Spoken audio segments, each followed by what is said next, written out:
Sebagian manusia mengatakan, sebagian manusia bahkan ustadz mengatakan Allah tidak berada di atas arsy. Karena kata dia, Allah tidak butuh apapun daripada makhluknya termasuk arsy. Kalau Allah di atas arsy berarti Allah bergantung kepada makhluknya, yaitu arsy. Bagaimana ini ustadz? Wahai orang-orang yang menyatakan itu, yang mengatakan Allah di atas arsy, Allah. Yang mengatakan Allah di atas arsy siapa? Allah. Apakah kalau Allah yang mengatakan di atas arsy, salah kita mengatakan Allah di atas arsy?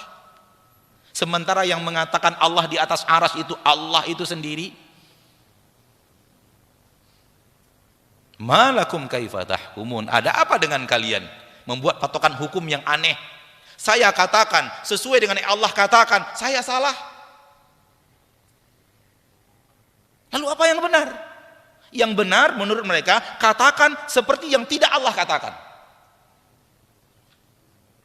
Ya kan? Berarti ketika Allah mengatakan Allah di atas arsy, salah mengatakan Allah di atas arsy. Berarti yang benar, katakan seperti yang tidak Allah katakan. Allah tidak di atas arsy. Silahkan. Kalau Anda ingin mengatakan apa yang tidak Allah katakan, silahkan. Namun saya berkeyakinan mengatakan sesuai dengan yang Allah katakan. Kalau saya ditanya oleh Allah nanti di akhirat, kenapa Anda mengatakan saya di atas arsy? Saya akan menjawab, karena engkau yang mengatakan di dalam Al-Quran engkau di atas arsy. Cukup. Bukankah Al-Quran Allah turunkan untuk pedoman? Bukankah Allah menurunkan Al-Quran untuk diikuti? Bukankah akidah yang Allah nyatakan di dalam Al-Quran harus dijadikan akidah dan keyakinan? Kalau saya nanti ditanya oleh Allah di akhirat, kenapa engkau berkeyakinan aku di atas arsy? Seandainya itu yang Allah tanyakan nanti kepada saya di akhirat, saya akan menjawab, karena engkau di dalam Al-Quran mengatakan engkau di atas arsy. Lalu apa jawabanmu wahai muslim ketika Allah nanti bertanya kepadamu, kenapa engkau tidak meyakini aku di atas arsy, padahal aku telah katakan di dalam Al-Quran aku di atas arsy? Coba siapkan jawaban dari sekarang. Cari jawaban yang bisa menyelamatkan Anda di akhirat. Kalau Anda menjawab, kalau seandainya saya yakini Allah di atas arsy, engkau di atas arsy ya Allah, aku menyekutukan dirimu. Itu jawaban Anda? Apakah jawaban itu bisa membuat Anda selamat nanti di hadapan Allah? Jawabannya simpel, kebenaran simpel ya akhi. Bisa diyakini oleh orang-orang yang akalnya tidak terlalu jenius. Namun kalau terlalu jenius bisa sesat kalau tidak kembali kepada akidah yang ada di dalam Al-Quran. Hati-hati. Kalau mau kembali kepada apa yang ada dalam Al-Quran, tak jenius pun bisa memahami yang benar. Tapi karena terlalu jenius namun tidak kembali kepada Al-Quran, sesat karena kejeniusannya. Termasuk yang tadi, terlalu jenius. Katanya kalau Allah di atas arsy, berarti Allah butuh arsy dong. Jawaban kita, halo mas, kapan Allah mengatakan saya di atas arsy karena saya membutuhkan arsy? Jangan ngarang. Kami meyakini Allah di atas arsy plus keyakinan Allah tidak butuh arsy, arsy yang butuh Allah.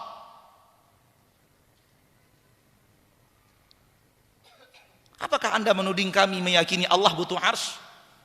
Kapan dan di mana kami menyatakan itu? Oleh karena itu, melangkahlah dengan Al-Quran. Al-Quran menyatakan, nyatakan seperti yang ada di dalam Al-Quran. Al-Quran tidak menyatakan, jangan mencoba-coba menyatakan sesuatu yang tidak dinyatakan di dalam Al-Quran. Ini akidah yang benar. Begini cara bermuamalah yang benar. Begini cara mengambil ilmu yang benar dari Al-Quran. Allah mengatakan Allah di atas arsy, namun Allah tidak mengatakan di dalam Al-Quran Allah membutuhkan arsy. Dari mana Anda punya keyakinan kalau kita keyakini Allah di atas arsy berarti Allah butuh arsy? Di mana Allah mengatakan itu di dalam Al-Quran? Di mana kami menyatakan akidah yang seperti ini di dalam kajian-kajian kami? Tolong cari. Anda bertemu saya menyatakannya, potong leher saya. Kalau ada saya menyatakan Allah di atas arsy, Allah butuh arsy. Kalimat yang terakhir. Kalau bertemu saya mengucapkannya dalam kajian, saya datang kepada Anda untuk penggal leher. Karena itu tidak pernah saya yakini seumur hidup. Bahkan saya meyakini Allah di atas arsy, arsy butuh Allah. Bukan Allah yang butuh arsy. Berarti ini syubhat dan tudingan yang tidak pernah kita nyatakan. Taib. Fahamlah kita terlalu cerdas. Sehingga kecerdasannya membuat dia sesat. Kenapa terlalu cerdas? Karena rumus ilmu Allah dia pakai rumus ilmu manusia. Letak sesatnya ada di sini. Letak kekeliruannya ada di sini. Dia berbicara sesuatu tentang Allah, rumus yang dia pakai rumus manusia. Hello, Anda sudah bicara Allah, Anda tidak lagi bicara manusia. Oleh karena itu rumus manusia campakkan. Karena Anda tidak lagi berbicara tentang manusia, Anda berbicara tentang pencipta manusia. Saya di atas kursi, berarti saya butuh kursi. Kalau tak ada kursi, saya pun jatuh. Rumus apa itu? Rumus manusia, akhi. Rumus manusia jangan Anda pakai untuk Allah. Apakah Allah Anda anggap manusia?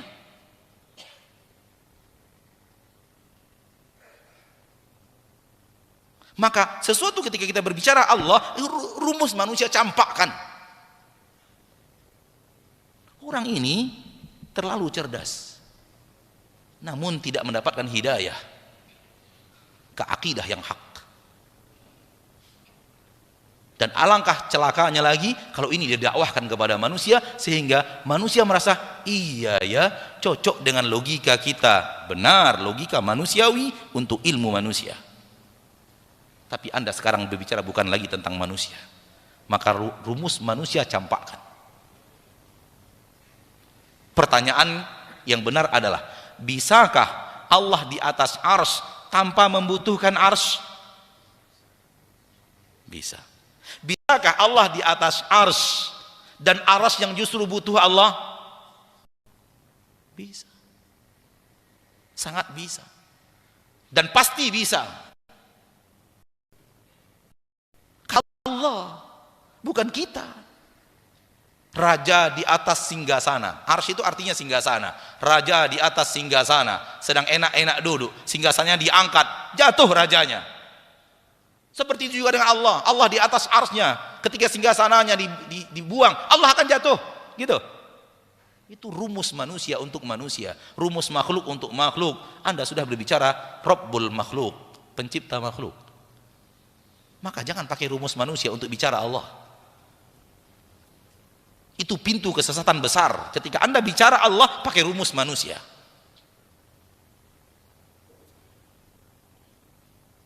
Maka ketika Allah menyatakan Ar-Rahman, Allah yang Maha Pengasih, alal arsy, di atas arsy, nyatakan seperti yang Allah nyatakan, di akhirat Anda selamat.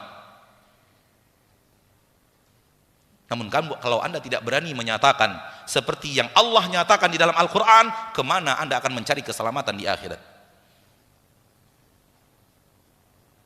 Dan jangan tambah-tambahkan. Allah di atas arsy, berarti Allah butuh arsy. Allah butuh arsy. Dari mana Anda dapatkan di dalam Al-Quran? Datangkan satu ayat yang menyatakan itu. Datangkan satu hadis yang menyatakan itu. Bahkan yang di dalam Al-Quran membantah apa yang Anda nyatakan. Wa rabbul arsyil azim. Allah itu mengatur, mencipta, mengatur arsy yang sangat besar. Allah yang ngatur, bukan Allah membutuhkan dia. Allah yang ngatur dia.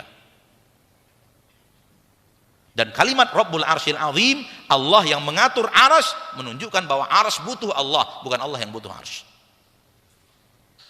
Jadi pahami? Dari sini nyata kita nampak kesesatan orang yang mengatakan tidak mau meyakini Allah di atas arsy. Ya akhi, bagaimana Anda tidak mau meyakini sesuatu yang Allah nyatakan tentang dirinya? Apakah Anda lebih tahu tentang Allah dibanding Allah itu sendiri? Allah mengatakan saya di atas arsy, lalu Anda katakan saya nggak mau menyatakan engkau di atas arsy ya Allah. Hebat kali Anda. Hah? Hebat kali dia. Allah menyatakan itu, dia mengatakan enggak berani saya mengatakan itu. Padahal yang menyatakan itu Allah. Kan aneh?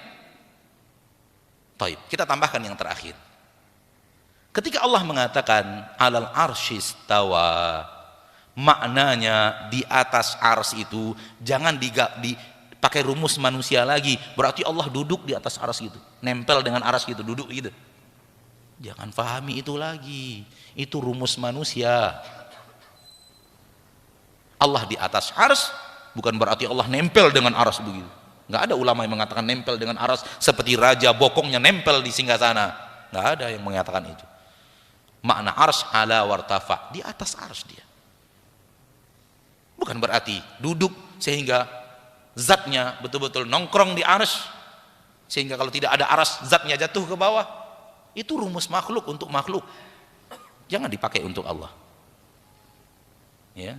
Makna alal arsy istawa, istawa ala wartafa, dia di atas ars, di atasnya lagi, di atasnya ars.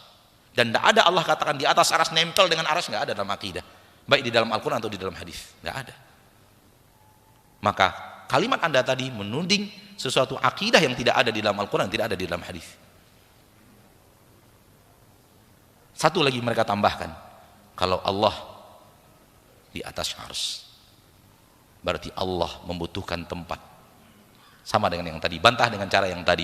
Di mana di dalam Al-Quran Allah mengatakan Allah butuh tempat? Jangan ditambah-tambahkan. Dan pakai rumus yang tadi. Jangan rumus manusia, makhluk, Anda terapkan kepada Allah. Allah sudah ada sebelum yang namanya tempat ada. Kemudian setelah tempat itu ada. Kemudian setelah tempat itu dia tiadakan. Allah tetap ada. Pusing lagi antum? Enggak lah. Pakai rumus yang tadi aja. Rumusnya sama. Rumusnya sama. Terakhir, wahai orang-orang yang ingin berakidah dengan baik dan benar, jangan coba-coba yakini sesuatu tak ada di dalam Al-Quran, tak ada di dalam hadis. Jangan coba-coba yakini. Kalau Anda ingin selamat akidah Anda, cukuplah yakini apa yang ada di dalam Al-Quran, apa yang ada di dalam hadis. Jangan tambahkan apapun. Jangan tambahkan apapun. Kalau Anda tambahkan, Anda sesat. Cukupkan apa yang Allah katakan, itulah akidah saya. Apa yang Allah nyatakan, itulah akidah saya. Apa yang dinyatakan oleh Nabi, itulah yang saya yakini. Saya tambahkan setengah saja, setengah itulah sesatnya. Saya tambahkan 5.000 tambahan, 5.000 itu sesatnya. Karena tidak ada di dalam Al-Quran dan tidak ada di dalam hadis. Yakini masalah gaib. Kita tidak bisa lihat dengan mata kita, tidak bisa pegang dengan tangan kita. Kita hanya menyerah dengan berita yang datang. Dan berita yang datang itu di dua tempat, Al-Quran satu, hadis satu. Maka cukupkan akidah Anda dengan apa yang ada di dalam Al-Quran, dinyatakan di dalam Al-Quran, dan apa yang ada di dalam hadis dan dinyatakan di dalam hadis. Cukup itu akidah saya, tak tambah sedikit pun. 0,00001% pun tak akan saya tambahkan. Itu akidah yang benar. Karena akidah berasal dari ilmu gaib, dan ilmu gaib tidak bisa kita deteksi dengan panca indera kita sehingga kita bisa menyatakan sesuatu yang tidak dinyatakan. Faham?